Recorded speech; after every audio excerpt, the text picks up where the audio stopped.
কোচবিহারে গুলিবিদ্ধ তৃণমূল নেতা, বাড়ির সামনে হাঁটাহাঁটির সময় গুলিবিদ্ধ তৃণমূল নেতা। দিনহাটার কোয়ালিদহ এলাকার ঘটনা। আমাদের সঙ্গে রয়েছেন প্রতিনিধি রাজেশ। রাজেশ, ঠিক কি ঘটনা ঘটেছে? গতকাল রাতে বাড়ির সামনে হাঁটছিলেন তৃণমূল নেতা মিঠুন রাজভর। অভিযোগ, সেই সময় দুষ্কৃতীরা গুলি চালায় এবং এই ঘটনা ছড়িয়ে পড়তে এলাকায় কিন্তু ব্যাপক চাঞ্চল্য ছড়িয়ে পড়ে। এরপর ওই তৃণমূল নেতাকে প্রথমে দিনহাটা মহকুমা হাসপাতালে এবং পরবর্তীতে কিন্তু কোচবিহারের একটি বেসরকারি হাসপাতালে ভর্তি করা হয়েছে। তিনি এখন সেখানেই চিকিৎসাধীন। তবে রাজেশ, কারা গুলি চালালো, তাদের উদ্দেশ্য কি ছিল, এখনো পর্যন্ত এই বিষয়ে পুলিশ কিছু স্পষ্ট করেছে? দেখো, কে বা কারা এবং কি উদ্দেশ্যে তাকে গুলি চালিয়েছে সেই বিষয়টি কিন্তু এখনো স্পষ্ট নয় এবং প্রশাসন সূত্র এই বিষয়ে কিন্তু কিছু জানা যায়নি। এখন কেমন রয়েছেন সেই তৃণমূল নেতা? দেখো, এখন সেই তৃণমূল নেতা কিন্তু কোচবিহারে বেসরকারি একটি হাসপাতালে চিকিৎসাধীন এবং পরিবার সূত্রে কিন্তু যেটা জানানো হয়েছে যে তারা বুঝতে পারছে না কেন, কি কারণে, কে বা কারা এভাবে গুলি চালালো। তবে তাদের যেটা দাবি যে যেই এই ঘটনা ঘটিয়ে থাকলো আর কি, যারা এই গুলি চালানোর ঘটনার সঙ্গে জড়িত, প্রশাসন যেন তাদের বিরুদ্ধে ব্যবস্থা গ্রহণ করে। ধন্যবাদ। ভাইয়ের সঙ্গে হত্যাহত্যি হয়েছে, প্লাস ফায়ারিং হলো। পরে আমাকে একজন ফোন করলো এরকম এরকম ঘটনা। পরে দিনহাটা হসপিটালে আমি গেলাম। কটা গুলি কোথায় লেগেছে? একটা গুলি এখানে লাগছে আর একটা গুলি এখানে। আপনার ভাই কোন পার্টি করতো? টিএমসি। কোনো শত্রুতা বা কিছু? কি মনে হয়, মানে গুলিটা কারা চালাতে পারে? এখন এটার তো আমি বলতে পারি না এখন কে চালাতে পারে। নিউ টাউনে সোনা ব্যবসায়ী খুনে অভিযুক্ত রাজগঞ্জের বিডিও, তিনি মাস্টারমাইন্ড, তিনি অপরাধে মুখ্য ভূমিকা নিয়েছেন। কড়া মন্তব্য কলকাতা হাইকোর্টের বিচারপতি তীর্থঙ্কর ঘোষের। নির্দেশে তিনি লিখেছেন, যার নেতৃত্বে গোটা ঘটনা ঘটেছে তাকে আগাম জামিন দেওয়া হলে সেটা বিচারের সঙ্গে প্রহসন হবে।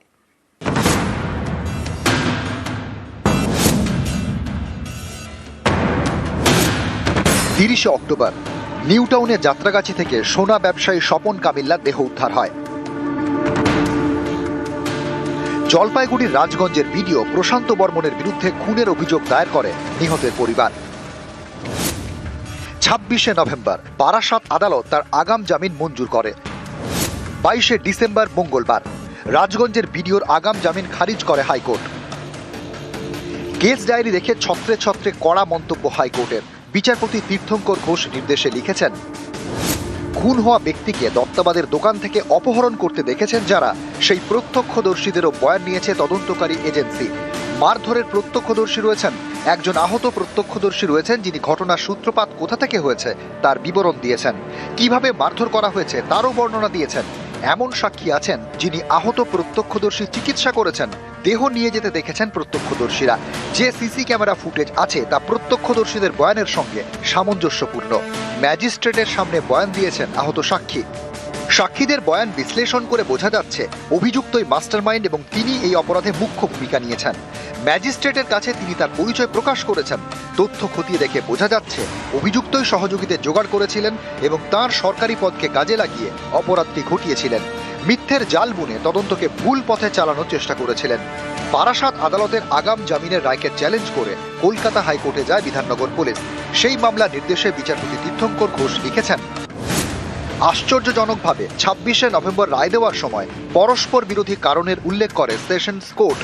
আদালত যদিও মেনে নিয়েছিল মামলাকারীর বিরুদ্ধে যে অভিযোগ আনা হয়েছে তা গুরুতর এবং তদন্ত অনেক দূরে গিয়েছে, তা সত্ত্বেও অভিযুক্তের আগাম জামিন মঞ্জুর করা হয়, কারণ অভিযুক্ত পশ্চিমবঙ্গের একজন আমলা, ফলে তাকে হেফাজতে রাখার দরকার নেই। সাক্ষ্য প্রমাণের বিশ্লেষণে উঠে আসছে অপহরণ করতে নীলবাতির গাড়ি ব্যবহার করেছিল অভিযুক্ত। এই কাজে তাকে সাহায্য করেন একাধিক ব্যক্তি। অপহরণের পর আক্রান্ত ব্যক্তিকে বেআইনিভাবে নিজের নিউ টাউনের বাড়িতে আটকে রাখেন অভিযুক্ত। প্রত্যক্ষদর্শীদের বিবরণ অনুযায়ী অপহৃত ব্যক্তিকে নাগাড়ে মারধর করা হচ্ছিল তার বয়ান নেওয়ার জন্য। প্রবল মারধরের জেরে সন্ধ্যায় তিনি জ্ঞান হারান, তারপর মৃত্যু হয়। ময়নাতদন্তের রিপোর্টে মৃতের শরীরে ক্ষতচিহ্ন দেখা গিয়েছে। অভিযুক্তের আচরণে স্পষ্ট সরকারি ক্ষমতার বলে অতিরিক্ত আত্মবিশ্বাসে ভুগছিলেন তিনি। আইন নিজের হাতে তুলে নিয়েছিলেন, এমনভাবে গোটা ঘটনাটি ঘটিয়েছিলেন যা আইন শৃঙ্খলা ব্যবস্থার একেবারে গোড়ায় আঘাত করেছে। সহযোগীরা হেফাজতে, আর যার নেতৃত্বে গোটা ঘটনাটি ঘটেছে তাকে যদি আগাম জামিন দিয়ে দেওয়া হয় তাহলে সেটা বিচারের নামে প্রহসন হবে, তাও শুধুমাত্র এই কারণে যে তিনি একজন WBCS অফিসার। বোঝাই যাচ্ছে তদন্ত প্রক্রিয়াকে বেলাইন করার চেষ্টা করেছিলেন অভিযুক্ত, কিন্তু বিমানের টিকিট এবং বিমান সংস্থা দেওয়া তথ্যে স্পষ্ট ঘটনার পর অভিযুক্ত এবং তার সহযোগীরা উত্তরবঙ্গে পালিয়ে গিয়েছিলেন। কোনো জঘন্য অপরাধের মামলায় আগাম জামিন বা জামিনের আবেদনের ক্ষেত্রে বেশ কিছু বিষয় খতিয়ে দেখে আদালত। উত্তর 24 পরগনা সেশন জজ এবং বিধাননগরের ACGM যে রায় দিয়েছেন তাতে পর্যাপ্ত কারণ দেখানো হয়নি। বহু তথ্যকে এড়িয়ে যাওয়া হয়েছে এই রায়ে, তাই রায়টি খারিজ করা হলো। আগাম জামিন খারিজ। সোমবার এভাবেই আগাম জামিন খারিজ করে হাইকোর্ট। বিচারপতি নির্দেশ দেন 72 ঘন্টার মধ্যে বিধাননগর আদালতে রাজগঞ্জের বিডিওকে আত্মসমর্পণ করতে হবে। আমার স্বামীকে প্রশান্ত বর্মনই হত্যা করেছে। আমি হাইকোর্ট করেছিলাম, হাইকোর্ট পরে আম কাকু সে ধমকা চমকা করলো, হাইকোর্ট পরে ও জামিন খারজ হয়েছে, তেণু করি হাইকোর্টকে ধন্যবাদ।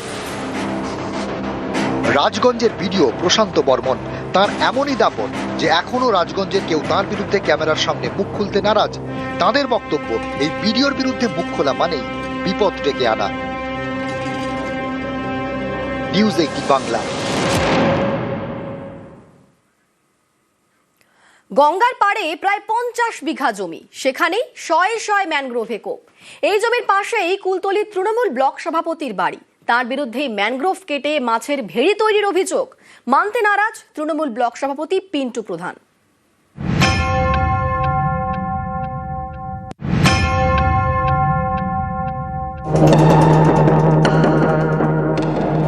সুন্দরবনের ম্যানগ্রোভ প্রাকৃতিক দুর্যোগ বারবার ঢাল হয়ে দাঁড়িয়েছে।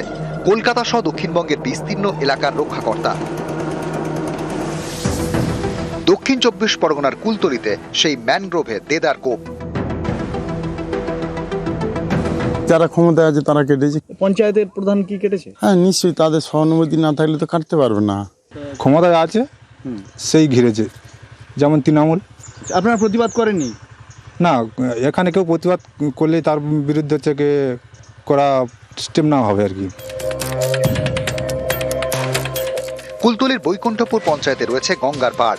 এই এলাকায় কুলতলি তৃণমূলের ব্লক সভাপতি পিন্টু প্রধানের বাড়ি। পাশেই প্রায় 50 বিঘা জমিতে কয়েকশো ম্যানগ্রোভে কোপ। অভিযোগ, বাড়ির পাশে মাছের ভেড়ি তৈরির জন্য ম্যানগ্রোভ কেটে সাফ করে দিয়েছেন তৃণমূলের ব্লক সভাপতি।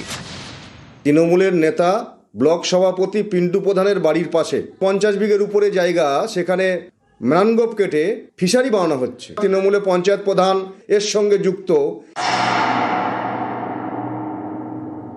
একটা মিথ্যে ঘটনাকে নিয়ে একটা অপপ্রচার করা হচ্ছে তৃণমূল কংগ্রেসের নামে। একটা নতুন জেটি ঘাট হবে, 2 বছর আগে থেকে একটা মাটি কাটা হয়ে পড়েছিল, সেটাকে ভিডিও করে এমন করছে যে ব্লক সভাপতি তৃণমূল কংগ্রেসের নেতৃত্বে এইসব ম্যানগ্রোভ কাটা হচ্ছে। এসব ভিত্তিহীন CPM BJP এরা একত্রিত হয়ে চক্রান্ত করছে, তৃণমূল কংগ্রেসের নামে মিথ্যা অপপ্রচার করা হচ্ছে। আমি পঞ্চায়েত প্রধান, তার কাছ থেকে জেনে নিচ্ছি কতটা কি তার সততা আছে।